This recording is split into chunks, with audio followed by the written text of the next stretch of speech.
Friends, welcome to another episode of We Can Grow Mondays. It's been a while. Cliff, thanks for coming back down. Myron, thank you. Thanks for getting us back down. It's a beautiful spring day. I think it's the 2nd of September. It is. Not quite a Monday, but hey, you'll be seeing this on Monday. For sure. Today, what are we doing at Cliff today? Myron, today we're just having a general overlook of what grew in winter. Amazing produce. You've got amazing cabbages. You've been using your wasabi lettuce over there. Your spinach has been eaten. The forage is flowering. Your celery has been putting your juicing. Yes. And that is pulling out and clearing out and getting it all ready for summer. Wow. For spring planting. I do spring planting, and that's very exciting. And just to show you one thing, let's come a bit closer. Just check this out. This is it's a red cabbage. Is that right? A red acre cabbage, yeah, indeed, Myron. You've grown this from seed all the way through. Look at that. Isn't that exciting? This is literally grown from a seed all the way to a beautiful cabbage like that. Yep. And when you come down to the diner in the next 2 weeks, that's what you're going to be eating in your coleslaw. It's going to be really tasty. Excellent. You're going to make salad out of it. We're going to make a really cool coleslaw and chop it down salads, and it's good to taste it a little bit out here. I'm going to tell you guys what it tastes like.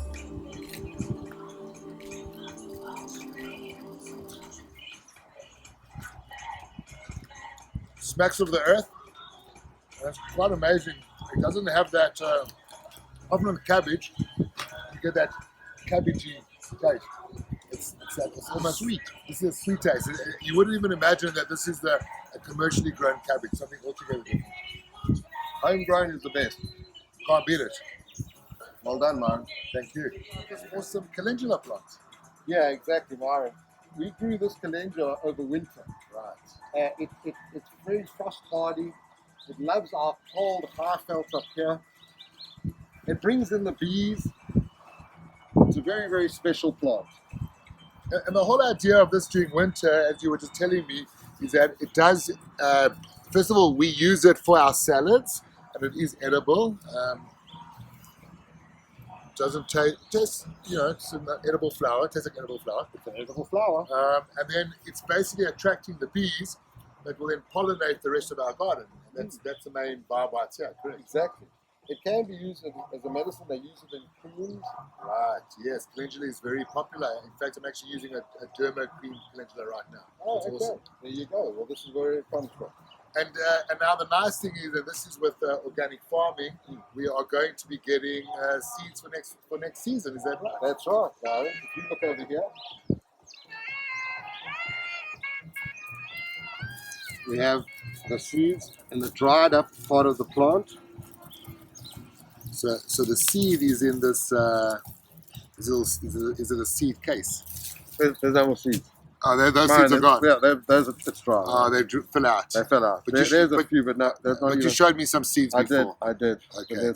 So generally, you got to get in here early, and you got to get in here early, and you got to basically get those seeds out, and then you keep the seeds for next autumn. Yeah, so you'd let them dry out on the plant, and then you would basically deadhead them. We're taking this out now because it's going to bring in a mildew. Right. You can see it's the start of and we were powdery talking mildew. about that.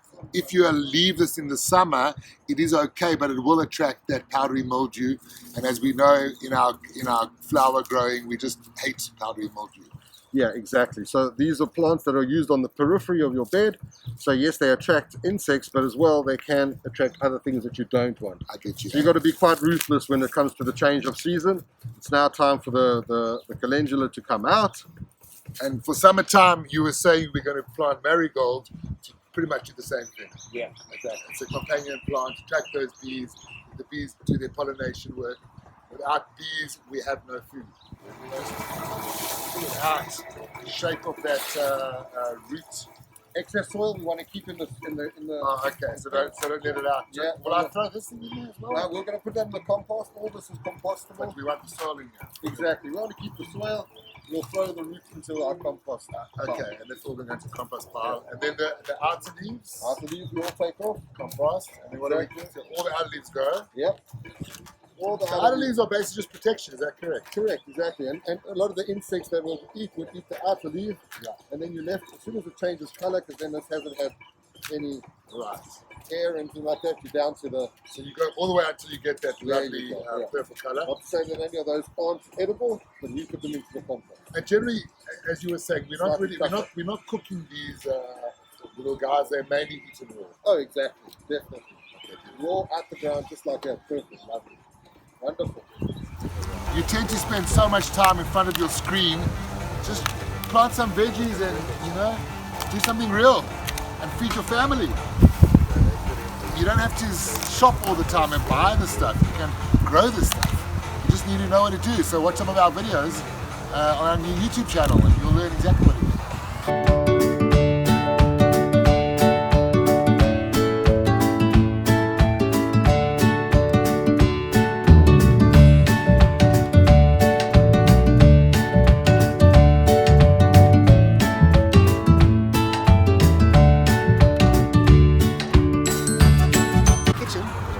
But for you at home, you can do literally a whole field of this stuff. Turn your garden into food garden. What do you need all these flowers for? Just grow food. Food security, you can't beat it. Get everyone working. You did eat a lot of these. Yes, you ate the other ones, Myron. This one was left, it went to seed. This is what every plant wants to do. It wants to push out and make flowers and then make seed. But you can see how it attracts aphids. So aphids stripping that stuff away. Yeah, that's aphids there on that there, Myron. Those are all little aphids. Little aphids, yeah. So we don't mind. We want to take this out. We want to get this the soil ready for a nice spring planting. You can't really. You're not really using these seeds per se. No, we're not. We put it out before they make seeds. This is just a flower. And basically, the benefit was really the bees. Yes, so allowing it to be, the bees. Exactly. It just brings biodiversity. Right. The more biodiversity, the more balance we have within the garden. And that's what we're always looking for. Just keep that. We always want that yin-yang, and it's a yin-yang in the garden. Exactly. I mean, some people say, oh, we'll leave it all the way until it dies. And, well, we don't have the space here. We're constrained. We need to be quite ruthless, pull it out when necessary, and get the soil ready for the next planting. See, I don't think everyone really realizes that. They think that the garden just carries on. It's not that. No. Everything has a life-death cycle. Correct. So now we're in the death cycle. Yeah. So we can get more life down. Right. Back to the using it in your juices. Chopping it up, juices, salads, you all along. It's not like the celery when you go to Checkers, Pick a Pay, Woolworths, whatever. Right. Those long ones. That's not this. This is bush celery. Right. So it's different. It tastes the same, and we put it in the juicer, so it's exactly much tougher. Yeah, and you treat it differently. So those big stalks. You were just showing me this beautiful. Look at this. This root. Look at that, Byron. Look at this. Look at that. Wow. That's one plant. Wow, something else. What's going on here? Yeah, inside here, microorganisms, all that sort of life is inside there. It's amazing to show. You don't realize when you're eating this stuff what you're actually eating. Yeah. The amount of work that plant does. That plant's doing a lot of work. That's incredible. So make sure you shake it all out and don't. You want to get the stuff back in your soil, correct? Yeah, leave your soil behind. Leave the soil behind. You've worked hard to make the soil. Exactly. There's a root ball. This will all go into the compost, break down, and we'll feed it back to the soil. Come back in again. Yeah, exactly. Your forage is done very well. Tell me again, what was the purpose of the forage? Was it another companion plant? It works well in the soil. It sends down deep roots. Right. It's a dynamic accumulator, so it becomes a very good plant to have within your garden structure where you're growing your food. There's a lot of microorganisms that are inside there. A lot of the bees. Now look at the flowers. See the bees. Over there. Check out those bees. They're like literally the size of that big bumblebee over there. It's even beautiful. This is now these flowers are edible. You can eat these flowers. You told us a bit late. Next time we'll put it into our salads. We love edible flowers. Makes your tables look so beautiful. It does. And this is actually pretty tasty. And remember there was a young lady here, and she reminded us that borage is for courage. in homeopathy. Okay. So they use the essence of this So plant. you take out this plant and you can convert it and use the essence. So However they do it, I'm not too sure. But we use it for the soil, improving the soil. Everything about what we try and do is regenerating soil. We are regenerative urban farming. Exactly. Regenerative urban farming, improving the soil. The soil will feed the plant will feed you. What's in the soil ultimately will be in your body. And what we don't really realize is that our brain requires at least 70 minerals that are in the soil. And you cannot get them from any of those veggies and fruit you buy from the supermarkets because they feed the produce. And if you feed the produce, it ain't the same as feeding the soil. It might feed your body nutrients, but it will not feed your brain chemical, molecular makeup. We've been harvesting, we've been seed saving the calendula, and now we're doing soil amendments.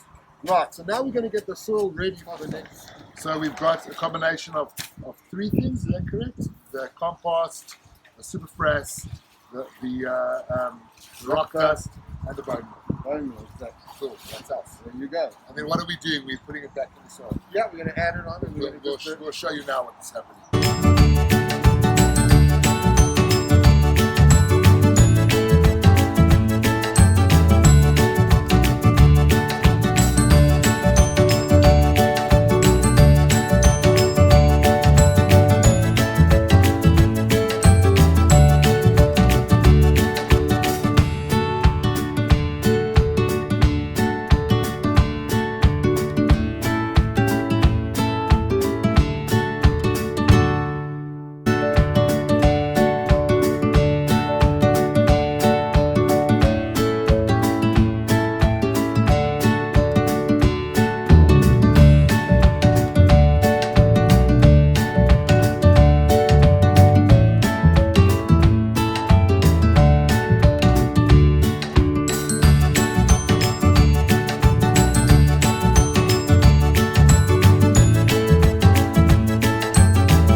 Our soil over there, and the next step is once we're finished, we're going to take this amazing straw. Straw, yeah. Straw. We're going to use that as the mulch. We're going to use it as a mulch, so you get it like this to actually stop that harsh summer sun from drawing out all the nutrients. Yeah. We're also going to increase our watering now, maybe 2 days a week or 3 days a week, just so that we have, before the rainy season, we just have more water.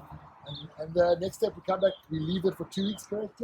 Yeah, about 2 weeks, and then we should be ready for our summer planting. And we'll come back in 2 weeks and we'll show you what we're doing with our summer planting.